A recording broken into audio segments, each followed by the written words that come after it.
Salut à tous, comme toujours, c'est un réel plaisir de se revoir pour une nouvelle vidéo sur le décryptage de crypto-monnaies.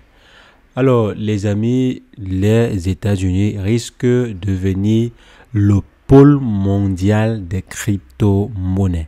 Actuellement, on sait déjà que le pays investissant le plus dans les crypto-monnaies, que ce soit par l'intermédiaire du gouvernement ou par l'intermédiaire du secteur privé, c'est les États-Unis.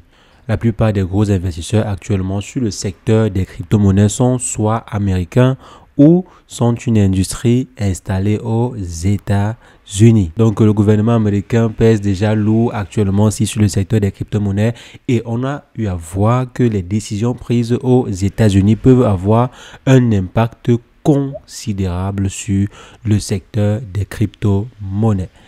Il y a quelques jours, Donald Trump, candidat au présidentiel américaine, a déclaré ceci: au lieu de s'en prendre aux industries du futur, nous les soutiendrons. Et il a parlé spécifiquement du secteur des crypto-monnaies et du Bitcoin. Et ces industries du futur, il parlait des crypto-monnaies et de l'intelligence artificielle. Donc on voit là que si jamais Donald Trump est président des États-Unis, il y a un ensemble de règles, parce que ce dernier a eu à préciser clairement qu'il y aura un ensemble de règles obsolètes aux nouvelles technologies qui seront supprimées. Et éventuellement, il y aura un département spécifique dans le nouveau gouvernement qui sera chargé de gérer tout cela. Et ce département peut être géré par Elon Musk. Oui, les amis, vous avez bien suivi. Elon Musk peut devenir le nouveau patron des crypto-monnaies aux États-Unis ou bien le nouveau représentant au gouvernement des crypto-monnaies. Et quoi de mieux que d'avoir Elon Musk qui défend les crypto-monnaies auprès du gouvernement ou bien du Congrès américain. Les amis, c'est une aubaine. C'est une information que je pense que tous les investisseurs attendaient. Donc, suite à cette information, on a vu le marché des crypto-monnaies qui était en chute depuis à peu près 3 ou 4 jours a commencé à se stabiliser et à se relever progressivement. Donc, c'est une information très importante pour le marché. Pourquoi? Parce que, comme j'ai eu à dire, le gouvernement américain est l'un des gouvernements qui pèse le plus sur le secteur des crypto-monnaies. On a par exemple eu les effets des ETF comptants de l'entreprise BlackRock et des entreprises américaines. Et on le sait très bien, avant ceci, il y avait des ETF Bitcoin qui existaient déjà sur le marché européen et créé par des entreprises européennes. Mais malheureusement, cela ne cartonne pas ou bien n'a pas cartonné. Donc, c'est à la suite en fait de la mise sur le marché des ETF par les entreprises américaines qu'on a eu un essor ou bien un boom de ce produit financier-là sur le marché des crypto-monnaies. Donc, on voit là très bien que les Américains ont un impact très considérable sur le secteur des crypto-monnaies et toute information positive ou bien qui pourrait faire développer le secteur des crypto-monnaies, les amis, est la bienvenue et est très bien vue par les investisseurs. Et je pense que la plupart des investisseurs qui investissent sur le secteur des crypto-monnaies actuellement, s'ils vont plutôt choisir ou bien vont espérer que Donald Trump gagne les élections. Pourquoi? Parce que actuellement on a vu que Elon Musk est en train de mettre le paquet pour soutenir Donald Trump.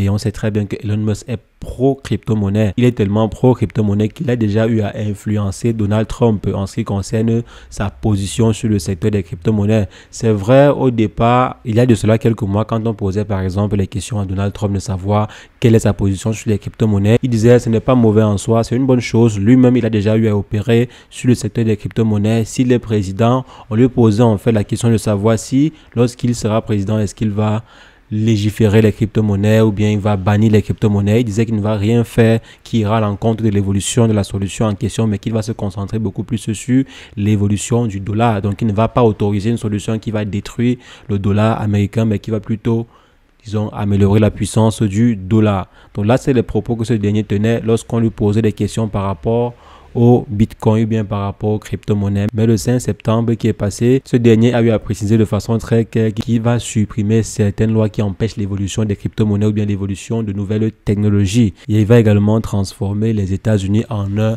hub de technologie ou de crypto-monnaie. Donc, une capitale mondiale des crypto-monnaies. Et on le sait très bien, si ce dernier a des propos pareils, bon, moi, c'est ce que je pense, bien sûr. Si ce dernier a des propos pareils, je pense que Elon Musk n'y est pas pour rien. Je pense qu'Elon Musk a dû mettre quelques grains de sel dans la sauce du président. Donc, et maintenant, si jamais le gouvernement américain devient un hub pour les crypto-monnaies, ça veut dire que les crypto-monnaies vont devenir une tendance d'investissement officielle auprès des grosses baleines financières américaines. Actuellement, il y a plusieurs baleines ou bien plusieurs entreprises de renom américaines qui n'investissent pas forcément dans les crypto-monnaies ou bien qui ne se concentrent pas forcément dans les crypto-monnaies parce qu'il n'y a pas un cadre légal très bien légiféré aux États-Unis en ce qui concerne l'investissement sur les crypto-monnaies. Par exemple, certaines personnes considèrent la détention de crypto-monnaies comme étant de l'investissement. Pourtant, c'est une crypto-monnaie qui sert à échanger des valeurs comme par exemple le dollar ou bien l'euro. Si par exemple je détiens de l'euro, ça ne veut pas dire que j'ai investi dans l'euro. Bon, pratiquement parlant bien sûr, ça ne veut pas dire que j'ai investi dans l'euro. J'acquiers de l'euro pour pouvoir acheter des produits. Ça devrait être la même chose. Donc il y a plusieurs lois en fait aux États-Unis et même dans le monde qui doivent être bien définies pour permettre l'essor des crypto-monnaies. Donc il y a plusieurs fonds, bien plusieurs instances qui n'investissent pas encore massivement dans les crypto-monnaies parce que ces derniers n'ont pas un cadre légal très clair en ce qui concerne cet investissement-là. Et c'est l'une des raisons pour lesquelles les ETF Bitcoin ont eu à exploser. Pourquoi? Parce que on sait que les ETF sont déjà réglementés. Donc, si je souhaite investir sur le Bitcoin, vu que le Bitcoin n'est pas encore légiféré, au lieu de me tracasser l'esprit à aller chercher à acquérir des Bitcoins qui doivent être limite avec la loi, mieux je m'en vais directement investir sur le Bitcoin à travers des ETF qui, eux, sont légiférés. C'est la raison pour laquelle ce produit financier a fait un carton et continue de faire un carton actuellement. Mais lorsque Donald Trump va arriver au pouvoir, ce dernier risque de mettre sur pied des lois qui vont favoriser le développement de ces nouvelles technologies, à savoir les crypto-monnaies, l'intelligence artificielle et bien d'autres. Donc on attend que cela. Maintenant, pour que vous puissiez vous-même en profiter, parce qu'il ne faudrait pas que ce soit toujours les grosses baleines qui en profitent, pour pouvoir également en profiter, parce qu'on est en train d'évaluer le Bitcoin à un peu plus de 200 000 $ ou 300 000 $ quand le marché sera à son point le plus élevé ou bien quand le marché sera au top. Donc, lorsque le Bitcoin va atteindre 250 000 $ ou même 200 000 $, est-ce que vous allez pouvoir en profiter? Pour pouvoir en profiter, il faut simplement se positionner à temps ou bien avoir une stratégie de positionnement à temps. Donc, par exemple, commencer à investir sur certains projets qui ont une vision à long terme. Surtout ne pas investir sur des projets qui n'ont pas de vision. Bon, là, si vous choisissez d'investir sur des projets qui n'ont pas de vision, il faut savoir pourquoi vous le faites. Est-ce que vous le faites parce qu'il y a beaucoup d'investisseurs qui font aussi pareil ou bien vous le faites parce que, bon, vous avez des informations que d'autres personnes n'ont pas? Parce que généralement, les investisseurs qui réussissent, parfois, ils peuvent avoir des informations que d'autres n'ont pas. Donc, généralement, il faut investir sur des projets qui ont une vision à long terme et qui pourraient attirer d'autres investisseurs, des gros investisseurs, quand ces derniers voudront se retourner sur le secteur des crypto-monnaies. Actuellement, si le secteur des crypto-monnaies pèse moins de 3 000 milliards de $, c'est pas aussi énorme, les amis. Je pense que c'est à peine la capitalisation de Microsoft et de Alphabet ou bien de Apple. Donc, on voit à nouveau qu'il y a des grosses parts de marché à aller chercher. On sait que les crypto-monnaies, c'est l'avenir, les blockchains de façon générale, c'est l'avenir, la décentralisation, c'est l'avenir. Donc, il faut également avoir un bon portefeuille placé sur des bons projets qui ont compris ce marché-là et qui sont actuellement en train de développer des solutions qui pourront impacter notre environnement au quotidien ou bien notre société au quotidien avec ces nouvelles technologies. Donc, cibler de très bons projets.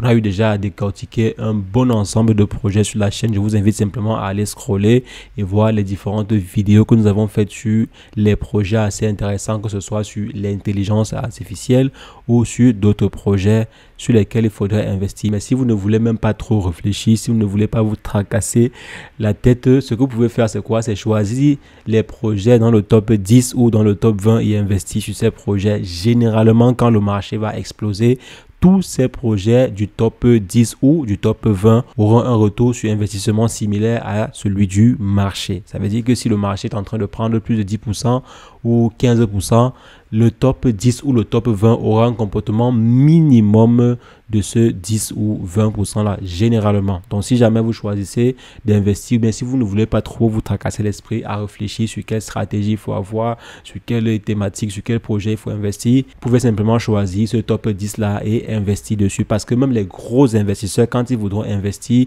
quand par exemple un fonds d'investissement va décider d'investir sur les crypto-monnaies, il ne va pas aller chercher des projets qui sont dans le top 100 ou le top 1000, mis à part si ce sont des projets bien spécifiques qui les intéressent. Par exemple, un projet qui innove dans un domaine où le fonds d'investissement en question investit dessus. Donc sinon, généralement, ils ne vont pas se casser la tête, ils vont aller choisir des projets qui ont déjà bien roulé leur bourse sur le marché et ils vont investir dessus, comme le Bitcoin, Ethereum et tout ce qui va avec les différents projets du top 10. Même les gros investisseurs, ceux-là qui voudront investir à coût de 10 millions, 50 millions, 100 millions, ils vont pas se casser l'esprit à aller investir 100 millions sur un projet qui vient à peine de naître. Ce qu'ils vont faire, c'est prendre une bonne partie de leur portefeuille de ces 100 millions-là et investir dans le top 10, soit sur le Bitcoin, soit sur Ethereum, etc. Mais généralement, le Bitcoin prend la meilleure partie des investissements. Donc, si un gros investisseur a 100 millions à investir, généralement, il va investir 80 millions sur le Bitcoin et ensuite prendre 20 millions pour investir une partie sur Ethereum,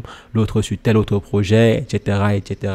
Donc, généralement, c'est ça. Et vous également, si vous le souhaitez, vous pouvez avoir une stratégie d'investissement basée sur ces cryptos-là ou bien sur ces produits financiers. Donc, les amis, c'est ce que je voulais partager avec vous. Si jamais Donald Trump gagne les élections américaines, alors les choses pourraient bouger très vite. Donc, il faudrait se préparer si jamais les choses vont bien. Mais si les choses ne vont pas aussi bien, alors, les amis, ça pourrait vous coûter très cher. Parce que si jamais Kamala Harris gagne les élections... en tout cas, vous connaissez la suite. Donc les amis, c'est ce que je voulais partager. On va se revoir très prochainement pour une nouvelle vidéo sur le décryptage de crypto-monnaie. Mais entre-temps, portez-vous bien. Ciao, ciao.